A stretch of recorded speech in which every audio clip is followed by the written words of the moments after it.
Lima y Callao, igualmente es de nacionalidad peruana. El nombre de cada una de las conferencias lo van a ir presentando en las pantallas. La primera conferencia, la de Marta Silvia, se llama Psicología Narrativa desde un enfoque de género, mujeres que escriben su propia vida.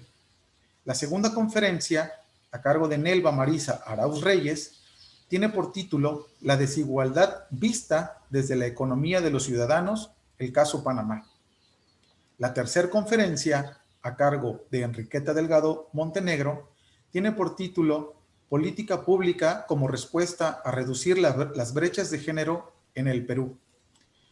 La cuarta y última conferencia, que correrá a cargo por Aurea Genoveva, tiene por título Perú, brechas entre hombres y mujeres, finalizando los 2010 o la década del 2010. Y a continuación, les comento que después de terminar el ciclo de estas conferencias que veremos de manera continua, una a una, hasta terminar la número 4, tendremos una ronda y posiblemente una segunda ronda de preguntas de acuerdo a las interrogantes que ustedes, público, les hagan a las expertas que en esta tarde nos acompañan. Así que continuamos ahora, pues, con el primer, segundo, tercer y cuarto video de estas conferencias.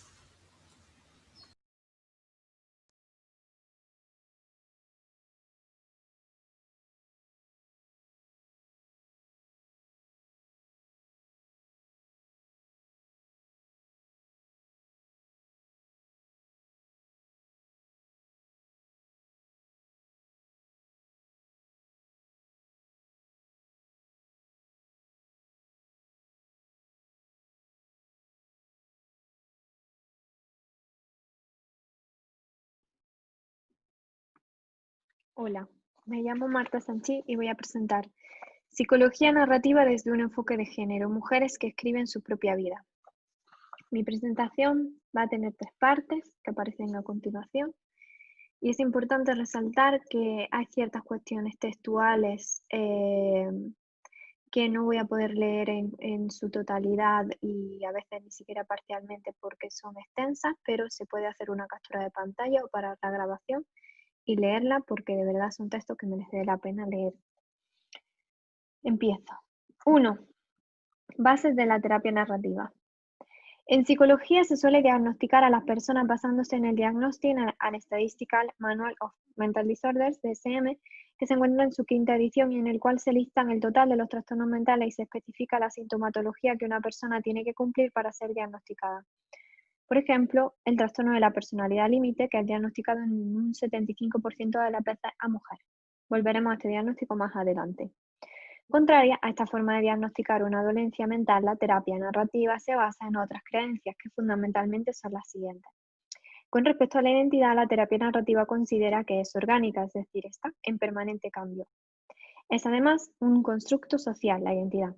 Dicho de otro modo, desarrollamos la idea de quiénes somos en interacción con otros.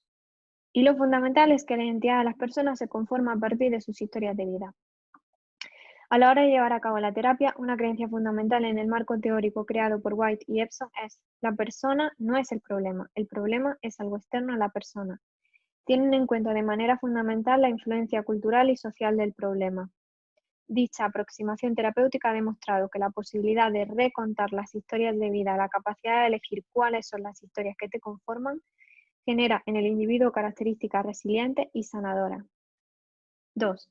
Diagnósticos conflictivos, locura moral, histeria, trastorno de la personalidad límite. A. Diagnósticos en el manicomio La Castañeda de México, 1910-30. El caso de Rosario E.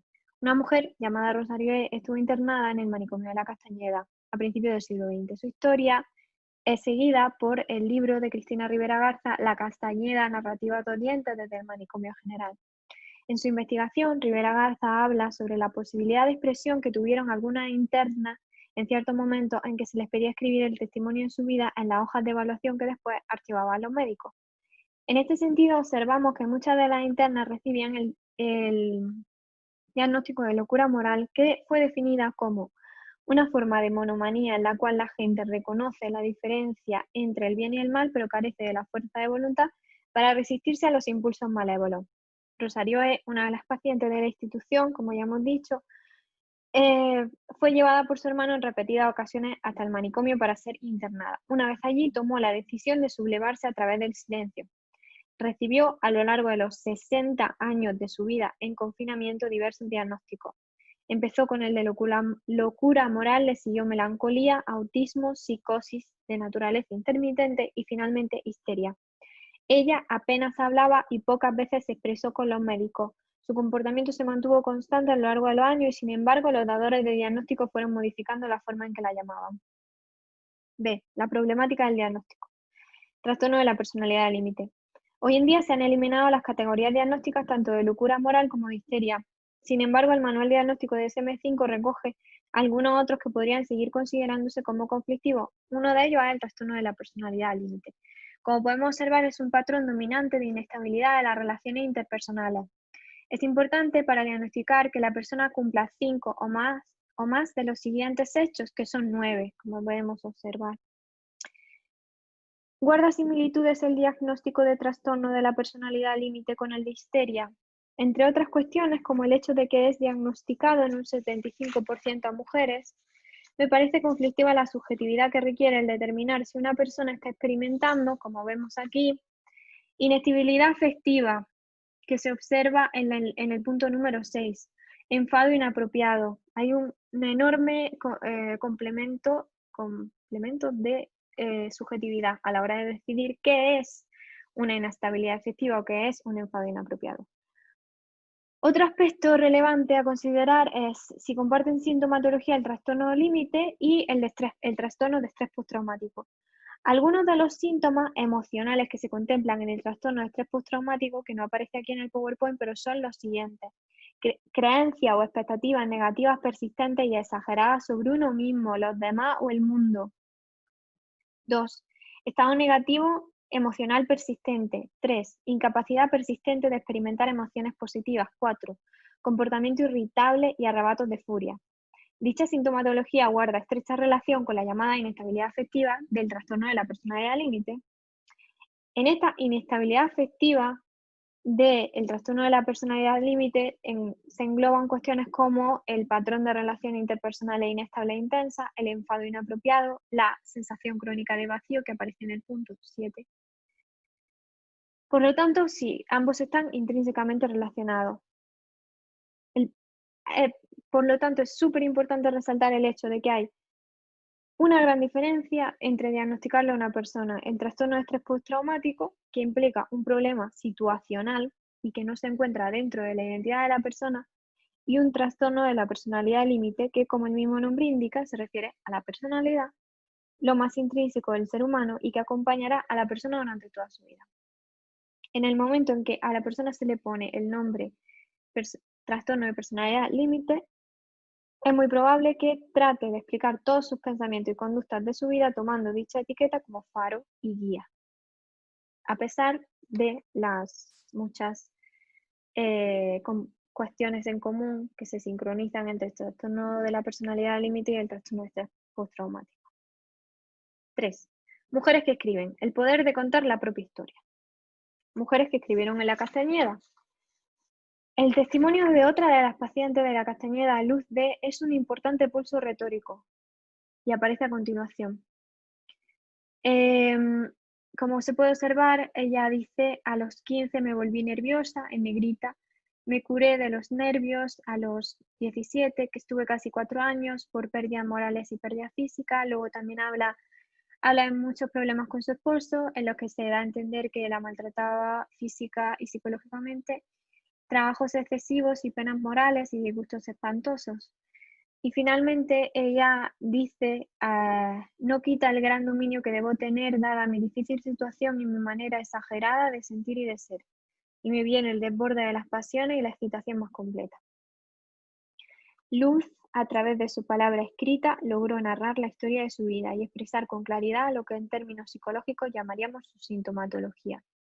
Es decir, estaba perfectamente lúcida y sabía muy bien lo que le estaba pasando. Como bien explica Rivera Garza, como mujeres que intentaban escribir sus síntomas y explicar la causa de sus condiciones, se convertían en autoras de sí mismas en sus tensas interconexiones con los médicos del hospital. B. El testimonio de Marta Sanz en su novela Clavícula. La escritora Marta Sanz dice en esta novela autobiográfica que ella contesta las entrevistas en que le preguntan por qué escribe. Escribo de lo que me duele. En Clavícula se propone hablar extensamente de un dolor que se le enconó en el cuerpo, un dolor que para ella era muy real, pero los médicos no sabían ponerle un nombre. Por ello escribe que el dolor o sea, lo que dice aquí básicamente es que la escritura tiene una capacidad de ordenar aquello que nos ha ocurrido o que nos ocurre, lo que aporta sufrimiento. La escritura es un escáner que nos puede permitir arrojar luz sobre nosotras mismas. Me parece especialmente significativa, además, las formas que toma el dolor en la novela, sus imágenes, metáforas, juegos con el lenguaje y búsqueda interna en la propia psique. Rescato el siguiente pasaje en el cual el dolor se convierte en un pájaro. Habla de que sus costillas son una jaula de hueso y el dolor es un huevo de jilguero, un despeluchado jilguero, un jilguero verde, un musgo, un poco más arriba dice que es un ratón. C. Propuesta. Práctica de escritura guiada. Como especificó Michael White en Mapas de la práctica narrativa, las conversaciones de externalización emplean prácticas que cosifican el problema, en sentido contrario a las prácticas culturales que cosifican a las personas. Es cierto que las conversaciones de externalización han de estar guiadas por un terapeuta, pero también es indudable el valor sanador que adquiere la escritura para la reescritura de las propias historias de vida, la posibilidad de ganar agencia y de observar desde el exterior los sujetos traumáticos. Al permitir que no sea otra persona de autoridad, el médico o el psiquiatra, quien determine lo que nos ocurre, sino que seamos nosotras mismas las que le ponemos nombre y escritura, permitimos una vía de sanación independiente de la patologización y que guarda estrecha relación con el reconocimiento de lo social y lo cultural.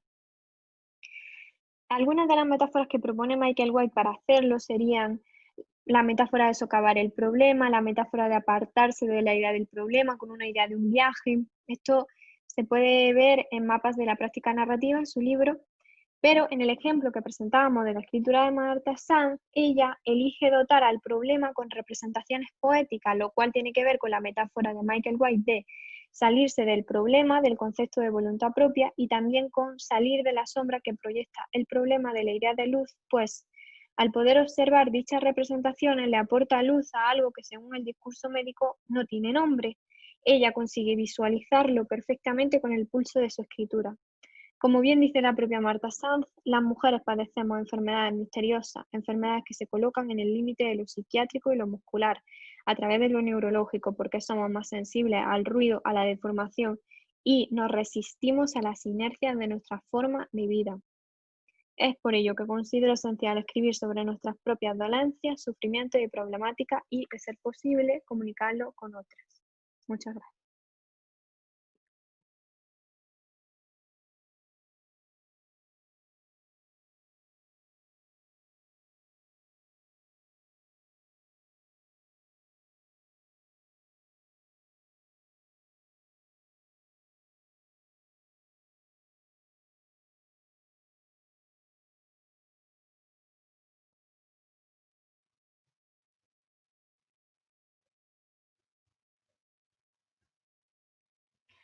Hola, ¿qué tal? Buenas tardes. Un saludo a todas y a todos. Inicio agradeciendo a la Unión Iberoamericana de Municipalistas por permitirnos participar en la quinta Cumbre Iberoamericana de Agendas Locales de Género y por la organización de la misma a pesar de las dificultades propias generadas por la pandemia que atraviesa el mundo con el nuevo coronavirus. Para mí es un gran honor poder compartir con ustedes un extracto de la comunicación que he desarrollado en una investigación llamada La desigualdad vista desde la economía de los cuidados en Panamá. En primer lugar, es preciso señalar que la Plataforma de Acción de Beijing de 1995 estableció entre sus resoluciones el compromiso de los estados de realizar estudios periódicos que permitieran medir y cuantificar el tiempo que hombres y mujeres dedican al trabajo no remunerado. 16 años después, en el 2011, Panamá realizó la primera y única encuesta del uso del tiempo hasta la fecha. Por ello, es relevante compartir los resultados de la encuesta aplicada por el Centro Internacional de Estudios Políticos y Sociales, CIEPS, en el 2019, en la medida que permite conocer y actualizar algunos datos del país sobre el trabajo de cuidados en Panamá. Además, permite conocer si se han presentado cambios en casi 10 años y compararlos con los datos que proporcionan la región. Una de las preguntas de la encuesta fue quién se encarga la mayor parte del tiempo de los cuidados de niños, niñas, personas enfermas y personas mayores. La respuesta resultó abrumadora en el caso de las mujeres, entre las cuales el 70.6% afirmó que son ellas quienes se ocupan al trabajo de cuidados. Por su parte, los hombres indicaron encargarse de los cuidados en un 26.5%. Esta respuesta es alta con independencia de si las mujeres se dedican o no a una actividad remunerada. Como se observa en el gráfico, si bien el aumento del nivel de estudio representa cierto alivio de la carga doméstica y de cuidados para las mujeres, no representa un aumento significativo de esta para los hombres. En este sentido, en el caso de las personas que trabajan y tienen estudios secundarios, el 75.4% de las mujeres afirmó encargarse de las tareas de cuidado por sí mismas, frente a un 24.4% de los hombres. En lo que respecta al grupo de personas que trabajan y cuentan con estudios universitarios, el 54.8% de las mujeres afirmó encargarse por sí mismas de las tareas de cuidado, respecto de un 26.6% de los hombres. Por su parte, en el grupo de las personas que cuentan con estudios primarios, que pueden ver en la columna de su izquierda, la diferencia de género sobre las tareas de cuidados es aún mayor, siendo que el 81.3% de las mujeres se encargan de las tareas de cuidado por sí mismas frente a un 17.8% de los hombres. La brecha de género en cuanto a las labores del cuidado no se limita a la edad productiva de las mujeres, sino que atraviesa toda su existencia. Este hecho se constata en la encuesta dado que en el grupo de personas que afirmaron ser jubiladas y pensionadas con edades mayores a los 50 años, como lo pueden ver en su columna de la derecha del gráfico, el 68.6% de ellas afirmaron ser mujeres encargadas de las tareas del cuidado, versus un 37.5% de los hombres.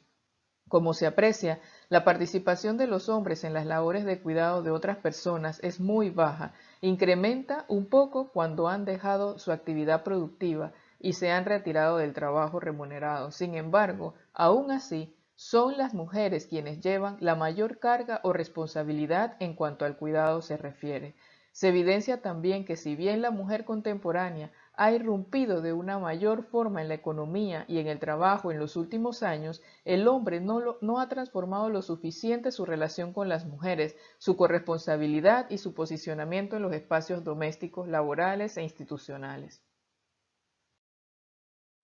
Además, resulta interesante que si bien la mayoría de las veces las mujeres se encargan por sí mismas de las actividades de cuidado, en los casos en que esa responsabilidad es delegada a una tercera persona, esa tercera persona suele ser otra mujer. Ante la pregunta ¿a quién delega el cuidado de niños, niñas, adultos mayores y personas enfermas?, el 31.5% de los hombres expresó que delegan esa responsabilidad a su cónyuge, un 9.4% a familiares hombres y un 24.6% a familiares mujeres.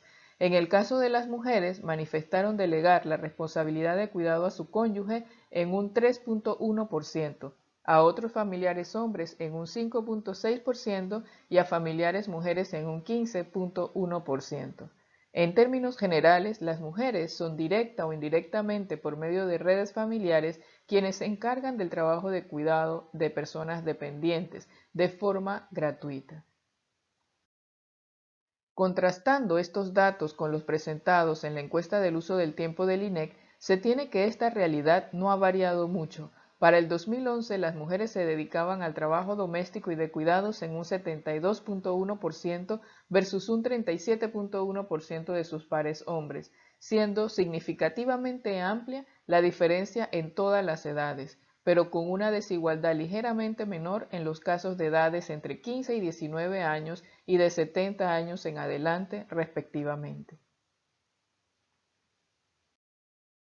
La encuesta del uso del tiempo del INEC evidenció también que las mujeres dedicaban 15 horas con 45 minutos más al trabajo doméstico y de cuidados respecto de los hombres, es decir, mientras ellos dedicaban 13 horas con 24 minutos, las mujeres completaban unas 29 horas con 9 minutos a la semana. Por otro lado, mediante una revisión de los informes de las encuestas del uso del tiempo de países de América Latina, comparándolos con los de Panamá, se puede colegir que la brecha de género en materia de cuidados sigue siendo un problema en la mayoría de los países.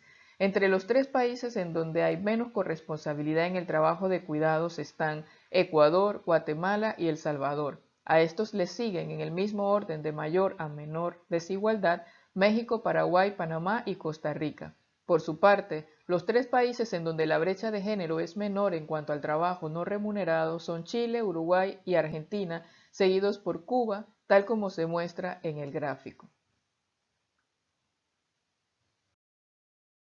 Atribuir a las mujeres el rol de cuidadoras mediante una reproducción de esta práctica genera consecuencias en sus vidas, pero también en la sociedad en general. Entre estas consecuencias están, en primer lugar, que el trabajo de cuidado limita las posibilidades de que las mujeres puedan insertarse en la actividad económica. En el caso de Panamá, esta afirmación se constata con los datos proporcionados por la encuesta del mercado laboral del INEC del 2019, en donde se expresa que del total de la población económicamente activa, un 78% son hombres y un 54% son mujeres. Y en el caso de la población que no es económicamente activa y que no piensa buscar trabajo en los 6 meses subsiguientes al momento de la encuesta, el 27% manifestó que no buscaba trabajo porque no encontraba quien se ocupara de sus hijos e hijas y por otras responsabilidades familiares. De ese total de personas que no buscan trabajo remunerado por realizar trabajos domésticos o de cuidados, el 98% son mujeres y solo el 2% son hombres. Además, el que las mujeres no participen de la economía genera dependencia económica y a su vez más riesgo de vivir situaciones de violencia. Investigaciones han mostrado que niveles altos de dependencia económica de la mujer predicen la probabilidad de sufrir violencia psicológica o física por parte de su pareja. En tercer lugar, la no corresponsabilidad de los cuidados genera consecuencias en la salud de las mujeres. Diversos estudios así lo refieren. Además, como último punto, tenemos que se reproducen los estereotipos de las responsabilidades del trabajo no remunerado como labor que deben realizar las mujeres mediante la práctica del ejemplo. El hecho de que los trabajos de cuidado no sean corresponsales entre hombres y mujeres hace que ese patrón históricamente repetido siga siendo el modelo para las nuevas generaciones. Es importante cambiar el enfoque y construir una verdadera organización de cuidados. Para ello, el Estado y los municipios deben generar las condiciones necesarias para que el trabajo doméstico y de cuidados no sea un obstáculo para el desarrollo de la vida laboral, profesional, cultural ni social de las mujeres. Y en ese sentido, se insta a los Estados a la adopción de políticas nacionales y locales que reconozcan, valoren y permitan mayor equidad en materia de cuidados. Muchas gracias.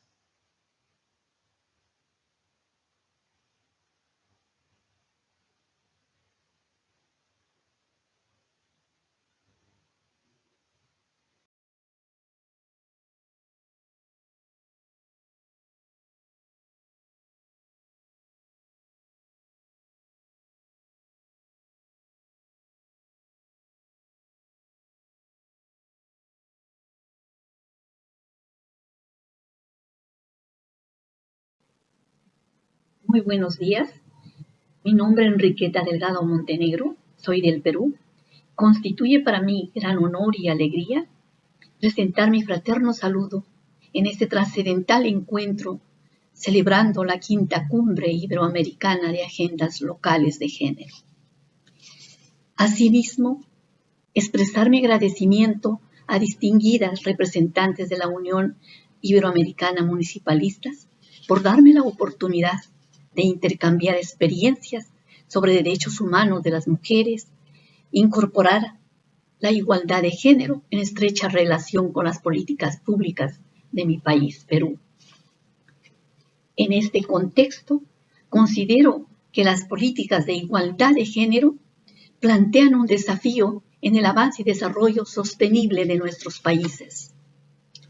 Ante tales circunstancias, es importante que los gobiernos centrales, los gobiernos locales, utilicen mecanismos y estrategias de función, las mismas que deben ir orientadas para desarrollar y poder fortalecer nuestros liderazgos, el reconocimiento a nuestros derechos humanos, la incorporación de igualdad de género con inclusión paritaria. Aspectos muy relevantes a tener en cuenta para la construcción de una sociedad responsable que otorgue una justa distribución de oportunidades en igualdad de derechos. Máxime si consideramos que nosotros las mujeres constituimos el mayor potencial del territorio nacional y que contribuimos al desarrollo político, social y económico de nuestro país. En otro contexto, considero hacer presente que se aprecia una reducción en la presencia de las mujeres en el espacio político y en la toma de decisiones. Si bien es cierto que la cuota de género es del 30%, esto permite el acceso, pero no la alternancia, a diferencia de los candidatos varones que tienen mayor opción. Otro factor limitante de las mujeres en los espacios políticos es el acoso político y la violencia, que a menudo se ven expuestas a este tipo de agresiones, originando en ellas una desmotivación en su participación en los espacios políticos. A continuación, voy a presentar algunas diapositivas para dar mayor alcance a mi presentación.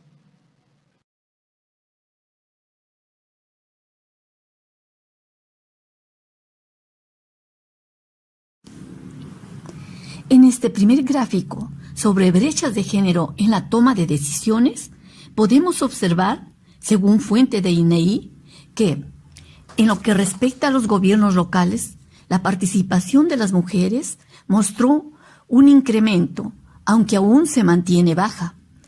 Entre los periodos 2015 al 2018 y 2019 al 2022, el promedio nacional se incrementó de 2.8% al 4.8%.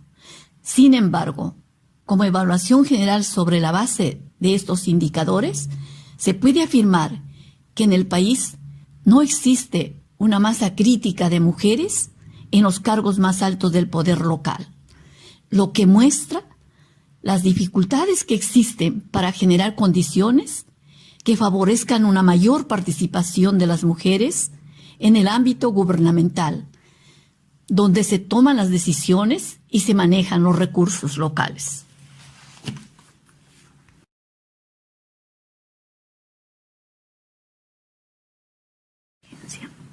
En este segundo gráfico sobre violencia familiar, podemos observar, según fuente de INEI, que más de 6 de cada 10 mujeres fueron víctimas de violencia ejercida alguna vez por el esposo o conviviente, lo que representa el 63,2%. El tipo de violencia indica que el mayor porcentaje fue violencia psicológica, representando al 58,9%, que tiene la desventaja de no poder observar sus huellas como en la violencia física, que fue experimentada alguna vez por un total de 30,7% de mujeres. La violencia sexual ejercida alguna vez por la pareja conyugal alcanza al 6,8% del total de mujeres. Y se puede agregar que es posible que este tipo de violencia sea mayor, pero no lo declaran por vergüenza.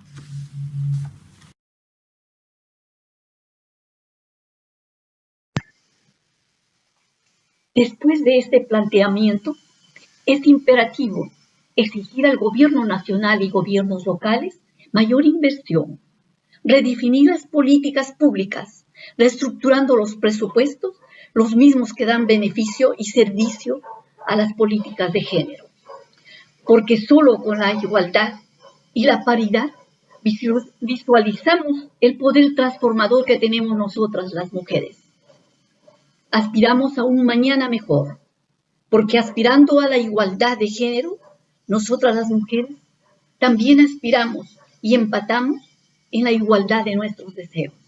Muchas gracias.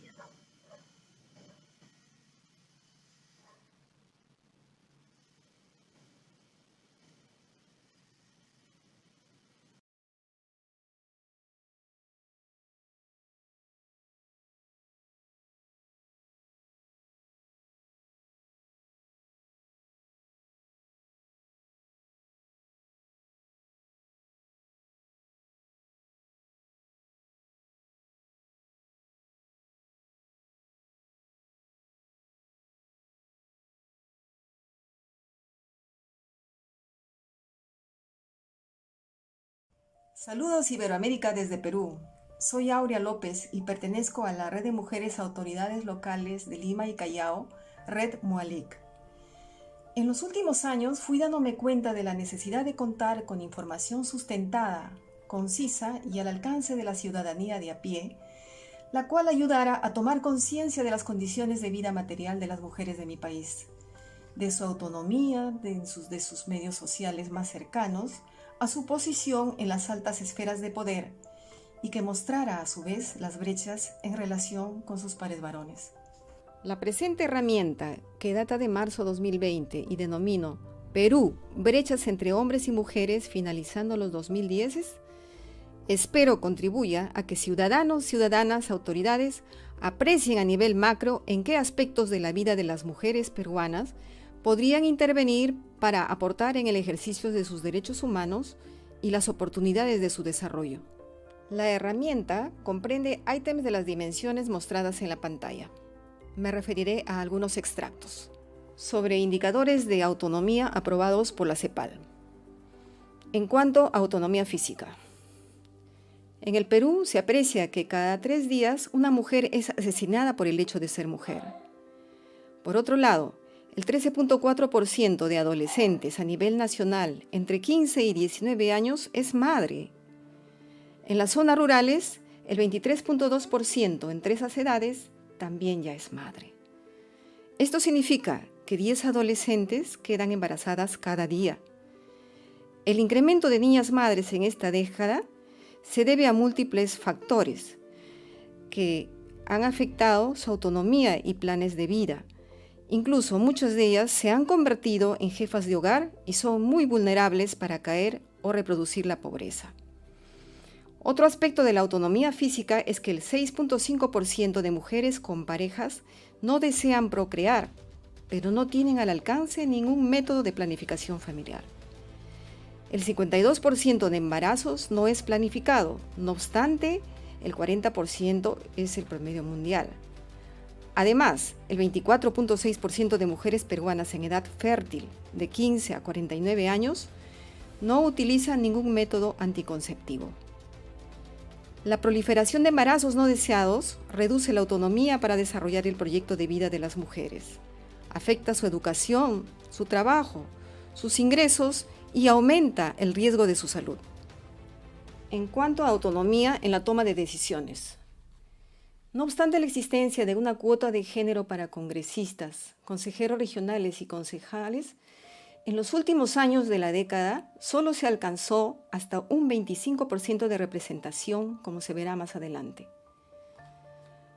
En cuanto a la autonomía económica, son aspectos muy importantes destacar que los ninis, o sea, sin ingresos ni estudios, a finales de la década, eran cerca al 30% de las mujeres y el 12% de hombres mayores de 14 años.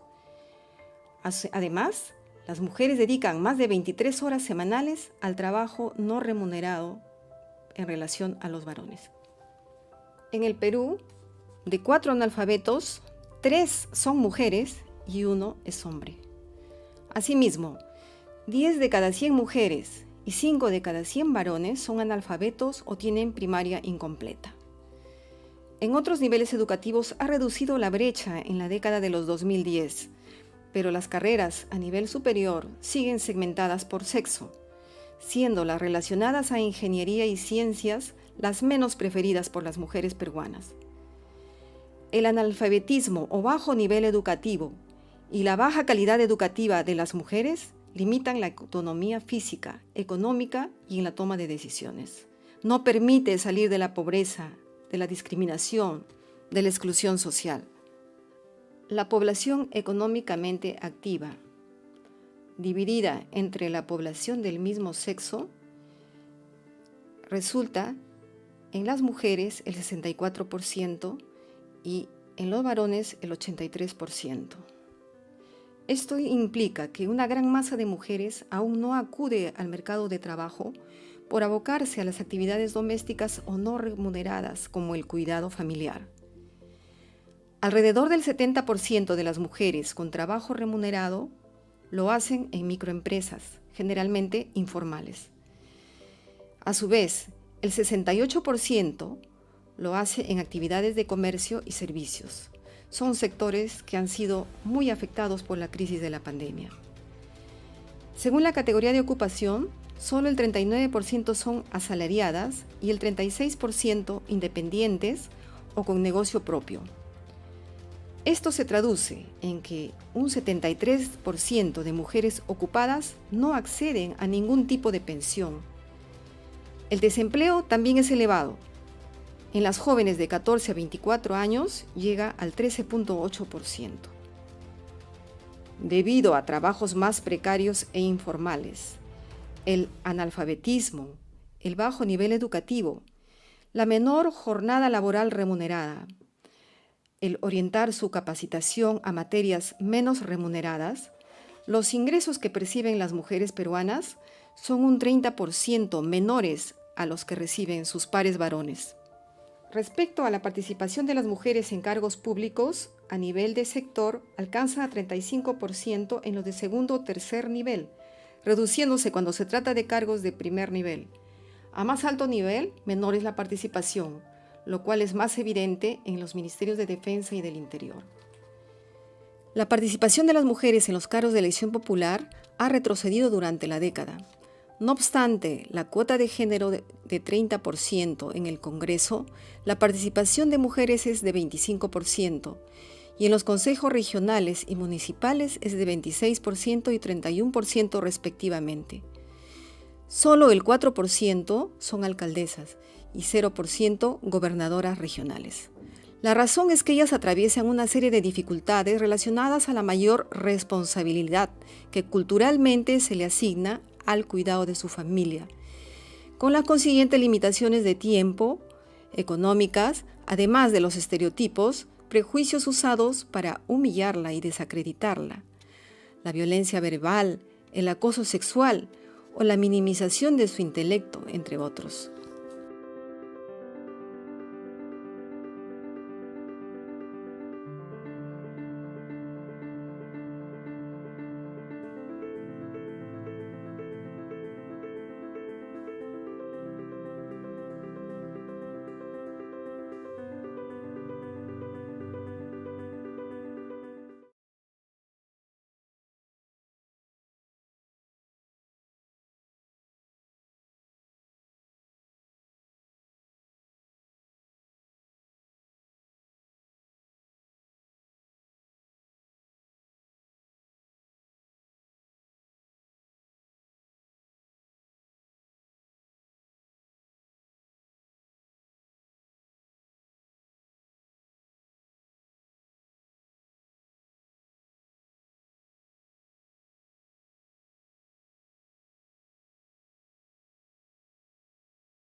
Compañeras, y quiero agradecer nuevamente a todas y cada una de ellas a Marta Silvia Sánchez Ferrer, a Nelva Marisa Arauz Reyes, a Enriqueta Delgado Montenegro, a Aurea Genoveva López Reyes, porque han expuesto de una manera muy didáctica y muy clara cada una de las ponencias que aquí vinieron a presentar.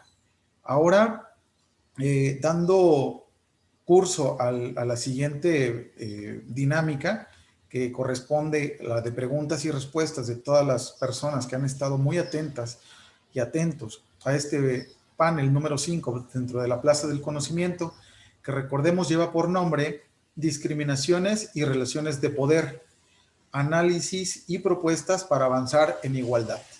Y me gustaría exponer las preguntas que han hecho a nuestras panelistas. Voy a empezar primero con la pregunta que va dirigida a Marta Silvia. La pregunta es la siguiente, Marta. Dice así: ¿cómo crees que la escritura pueda desempeñar un papel positivo de empoderamiento y autoconocimiento de las mujeres? Sí, muchas gracias. Me parece una pregunta muy, muy necesaria y creo que al escuchar la comunicación he pensado que esa sería la parte que debería haber explicado mejor, así que agradezco la pregunta.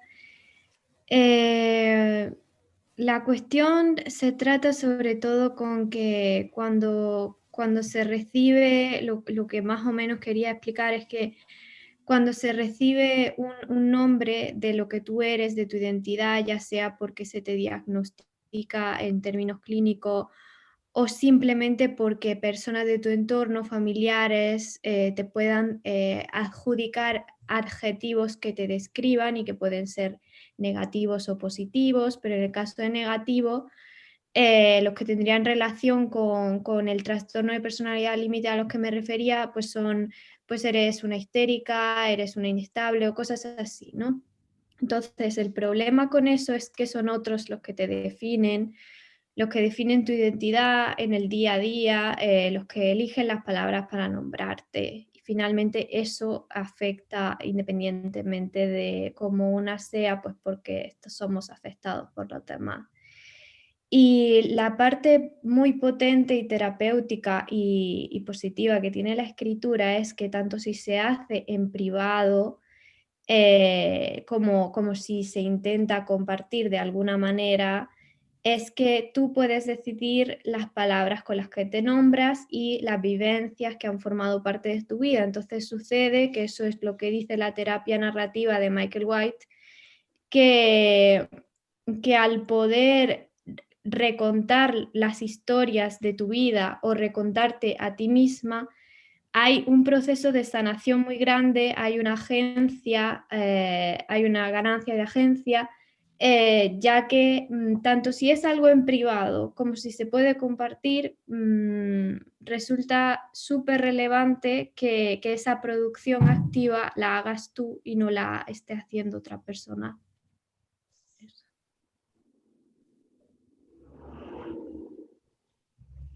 Muy bien. Muchas gracias, Marta.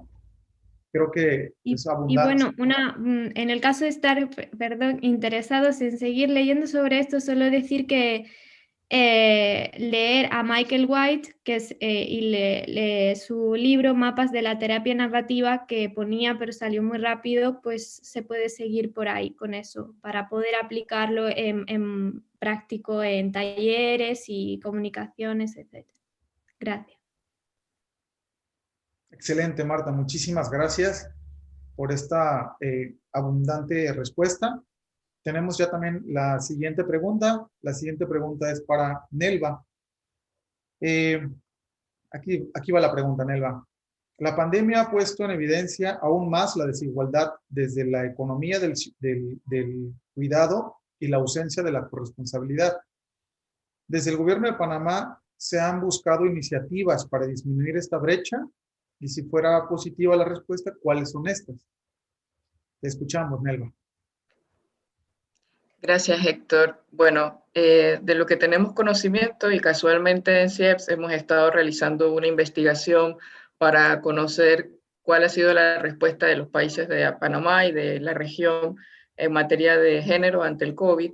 Y dentro de las acciones de Panamá, en ese sentido, han sido un tanto para acompañar a la primera infancia a través de algunos espacios en la virtualidad. Sin embargo, está el tema en el debate y todavía no podemos decir que haya un desarrollo de estas políticas, al menos en el país. Sin embargo, sí se está conversando porque evidentemente esta problemática que de hecho compartimos con el Perú y que fue también explicado por la compañera Aurea, y en Panamá y en otros países de la región, que ya era muy desigual antes de la pandemia, se ha profundizado en estos tiempos. Entonces, sin duda alguna, que es la oportunidad para que nuestros países de toda la región iberoamericana, incluyendo a Panamá, puedan darle una resignificación a los cuidados para que los contemplen como derechos y también como trabajo, y que se generen en ese sentido como parte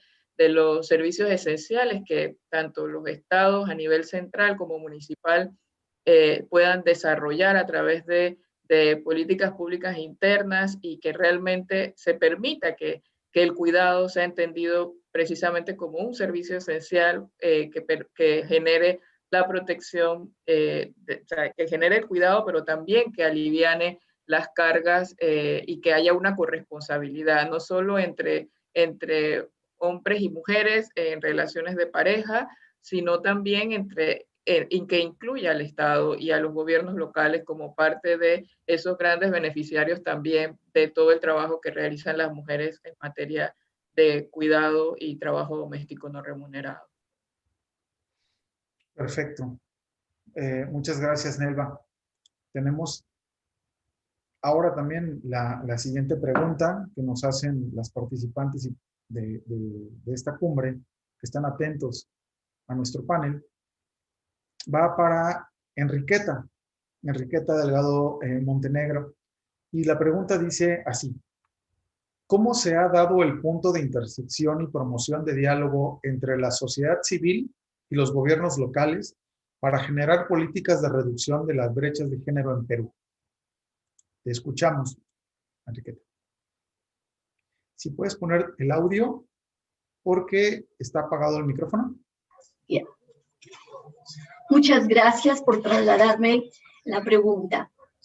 Efectivamente, en esta transversalidad de poder enfrentar las situaciones de igualdad de género, pues desde el Poder Ejecutivo se han determinado políticas de atención para la igualdad de género, igual en los gobiernos locales también, y los diferentes movimientos que en defensa de la igualdad de género. Todos ellos han trabajado juntos en un haz de fuerzas para poder, de algún modo, hacer que la mujer tenga una visualización y participación en estos espacios políticos y en los espacios de la sociedad civil. En realidad, hay normas que se han emitido. Algunas de ellas, por ejemplo, se puede decir que se aprueba la creación de mecanismos para la igualdad de género en el gobierno nacional y gobiernos regionales y locales.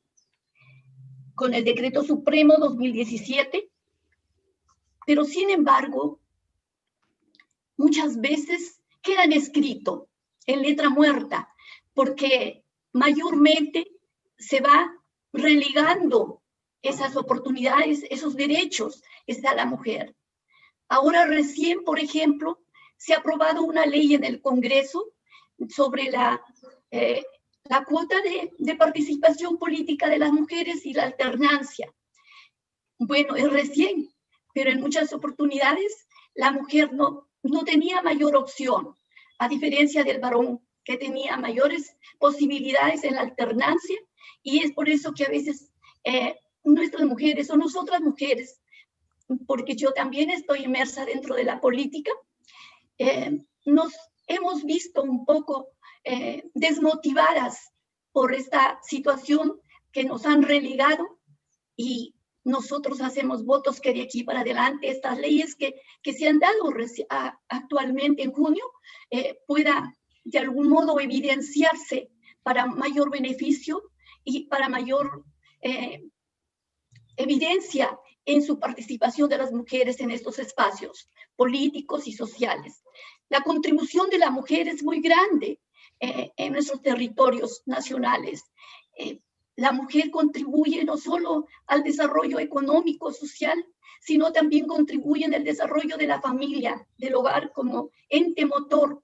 Pero, sin embargo, la mujer se ve postergada porque no lo toman en cuenta su trabajo. Muchas veces el trabajo del hogar lo toman como un trabajo doméstico y que esté a cargo de los niños, que esté a cargo de las personas más vulnerables, y pues en ese sentido la mujer no tiene mayor oportunidad para poder salir adelante. Ahora, lo importante es que en este momento que nosotros estamos muy emocionadas en que la mujer tome un lugar preponderante en la sociedad, es que las autoridades, desde los gobiernos locales, los gobiernos regionales y el gobierno nacional, pues redimensionen sus políticas de función y de apoyo para poder enarbolar nosotras las mujeres un mañana mejor y poder ser beneficiarias de nuestros derechos como ciudadanas que nos corresponde. No somos partidarias de que sea una política común o una política solamente de apoyo, de bendición nada más. Sencillamente, nosotros queremos que nuestros derechos sean respetados y sean valorados en el lugar que nos corresponde. Muchas gracias. Al contrario, muchas gracias a ti, Enriqueta. Te mando un fuerte abrazo, por cierto, a todas. Yo igual. Cada Yo uno de también. ustedes, los panelistas. Muchas gracias. Tenemos ahora la siguiente pregunta que va dirigida para Aurea Genoveva López Reyes. Y la pregunta es la siguiente, Aurea. En tu opinión, ¿qué rol deben asumir los hombres para contribuir a la disminución de las brechas de género? Te escuchamos, Aurea. Menos mal que hay buenos ciudadanos.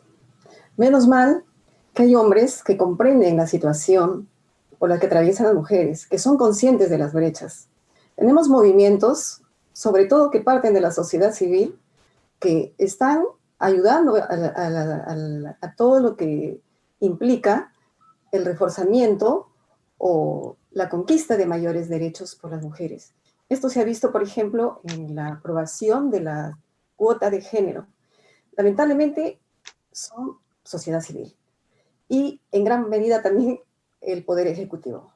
Fuera de ese tipo de autoridades, realmente todavía tenemos un camino muy alto que avanzar.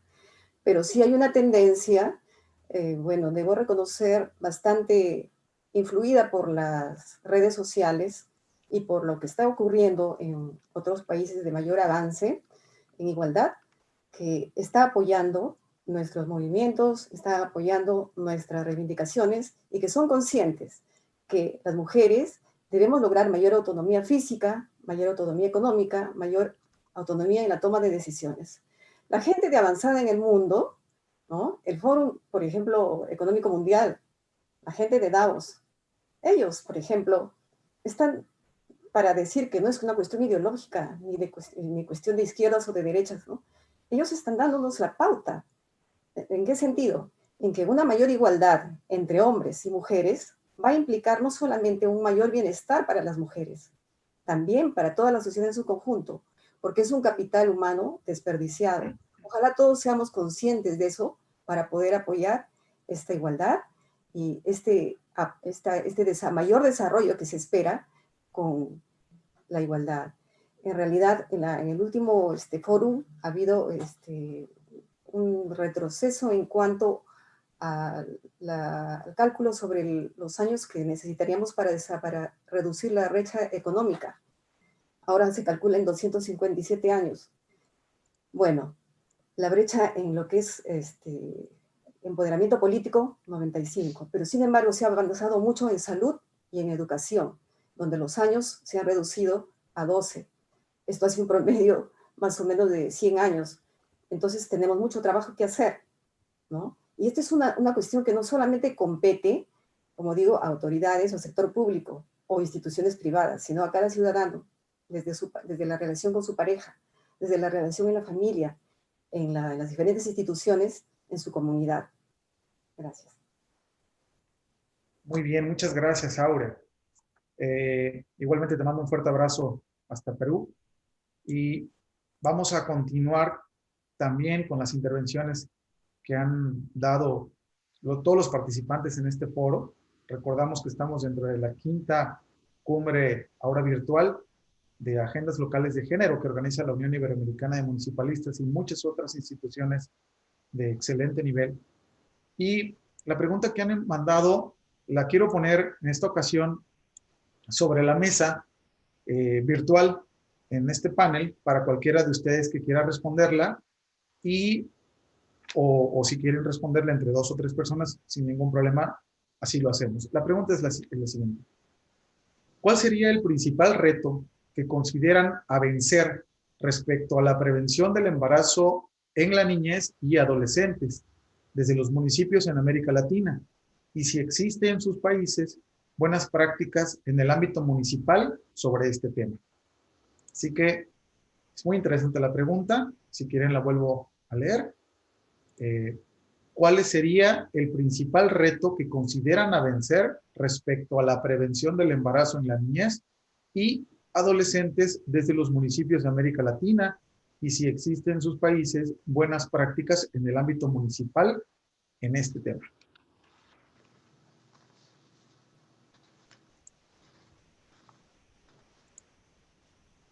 Bueno. ¿Quién habló? Aurea. Diana, perdón, Aurea. Adelante, Aurea. Bueno, sabemos que la maternidad adolescente tiene unas consecuencias muy graves en las niñas, en las adolescentes, ¿no? Y bueno, y entre sus causas múltiples, ¿no? Están, por ejemplo, la iniciación temprana de la sexualidad, sobre todo en los últimos años. Asimismo, otra brecha que se ve y que condiciona la maternidad de adolescentes es el limitado acceso a la educación de ellas y de sus progenitores, ¿no? La falta de información y educación integral sobre salud sexual y reproductiva. Tampoco tienen acceso a métodos de planificación familiar. Muchas de ellas, porque son pobres, acuden o viven en zonas rurales, acuden al sector público y a veces no son atendidas, o los hospitales o las postas no están abastecidas suficientemente. Y bueno, muchas de ellas también tienen falta de oportunidades para orientar su vida más allá de lo que es la reproducción. Entonces, hay muchos factores, y uno de ellos también que me está obviando es la pobreza, ¿no? Entonces, realmente estas causas hay que atacarlas todas, ¿no? Pero yo pienso que una fundamental, ¿no? Que si tuviera, digamos, la potestad de hacerlo, o recomiendo también a algunas regidoras, vayan en primer término por la información y educación integral sobre salud sexual y reproductiva. Y que no solamente vaya dirigida a las niñas, a las adolescentes, también a sus progenitores, que los profesores sean capacitados en eso. Yo sé que hay muchos movimientos que están en contra de ello, pero yo veo que por ahí está el lado principal. En mi país realmente hay una lucha para que esto se promueva desde las escuelas, ¿no? Y bueno, por más que está en las normas legales, no bastan las normas para que se cumplan, ¿no? Hay muchas cosas. Los operadores, como son en este caso los profesores, los propios padres, no tienen suficientemente sensibilización, concientización, capacitación. Solamente cuando se ven en el problema, quizás en forma muy cercana, reflexionan. Pero yo creo que falta empezar por allí. Es lo que podría decir, en mi opinión, sobre Perú. Muchísimas gracias, Aurea. Ahora le doy el uso de la voz. Nelva, me parece que... ok, Nelva, adelante. Sí, bueno, gracias, Héctor. En realidad es una pregunta importante, interesante y de mucha actualidad, por lo que, o sea, no solamente en Panamá. Como principales retos, pienso que es muy importante el tema de que el Estado en nuestro país es un gobierno central y ciertamente a nivel local o municipal todavía no tenemos la fortaleza que tienen en otros países, pero entendiendo el Estado, igual todos los gobiernos locales que puedan asumir realmente el rol de, o sea, su responsabilidad, perdón, de garantes de los derechos humanos, incluyendo también los derechos sexuales de las niñas, adolescentes y de las mujeres. Y en ese sentido, teniendo esa claridad, yo creo que eso ha sido lo más difícil, que exista entonces esa separación entre iglesias y Estado, porque es precisamente esa no separación y el eludir esa responsabilidad de garantes de los derechos sexuales y reproductivos de las niñas, adolescentes y mujeres, es que en Panamá no se ha podido avanzar en materia, por ejemplo, de contar también con un plan o una legislación sobre educación integral de sexualidad. Y lo que nos tiene es en una realidad donde tenemos en promedio a nivel general un 30% de embarazos adolescentes en el país, del total de los embarazos es el 30%, y en las comarcas indígenas inclusive llega a un 35%. Entonces, sin duda alguna que esto genera, o sea, la falta de información, la falta de conocimiento de las jóvenes y de los jóvenes, y la falta también de un entendimiento de cómo pueden darse o generarse relaciones sanas, más respetuosas y demás, es lo que nos tiene también con esta tasa de embarazos altísima en el país, y no solo, y a la par de los embarazos, infecciones de transmisión sexual en la niñez y la adolescencia. Entonces, sin duda alguna, creo que para mi concepto, dadas las 3 iniciativas previas que han habido en el país para poder generar una ley integral en sexualidad, y ha sido muy claro que no hay esa separación clara entre Estado y las iglesias, y que hay una injerencia muy fuerte de ellas y que obstaculiza que sobre todo, por ejemplo, en los sectores de educación pública se pueda dar una educación integral en sexualidad, a pesar de que aquellos que son de sectores privados, que muchos son escuelas o colegios religiosos, por ejemplo, sí se les otorga. Entonces hay allí una inequidad en donde afecta sin duda alguna a las poblaciones más pobres del país. Gran aportación, Nelva. Muchísimas gracias por contestar esa pregunta. Y bueno, me gustaría también leerles un comentario que han mandado al foro para las 4 panelistas que en esta tarde están con nosotros desde sus países. Y el comentario es el siguiente. Felicidades a todas las panelistas, completamente pertinentes los aportes. La situación de las personas que tienen a su cargo personas con algún tipo de discapacidad deben ser visibilizadas de manera particular desde una mirada interseccional. Gracias por este espacio. Eso lo comentan en el foro, y pues ahora no me resta más que agradecerles a cada una de ustedes, desde luego a Marta Silvia, a Nelva Marisa, a Enriqueta Delgado y a Aurea Genoveva, que respectivamente desde Estados Unidos, desde Panamá y desde Perú, pues han estado participando de manera simultánea en este panel internacional dentro de los trabajos de la 5ª Cumbre Virtual de Agendas Locales de Género con un contexto iberoamericano, y dentro de este espacio que se llaman Plazas del Conocimiento. Dentro de estas Plazas del Conocimiento, este panel fue el 5, Discriminaciones y Relaciones de Poder, Análisis y Propuestas para Avanzar en Igualdad.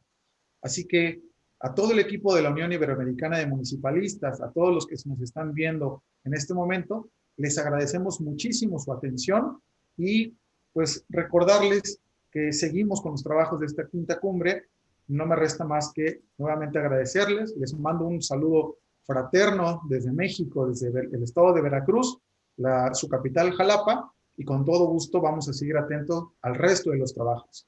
Un fuerte abrazo a la distancia, cuídense mucho y continuamos con los trabajos de esta quinta cumbre. Gracias. Muchísimas gracias, Héctor.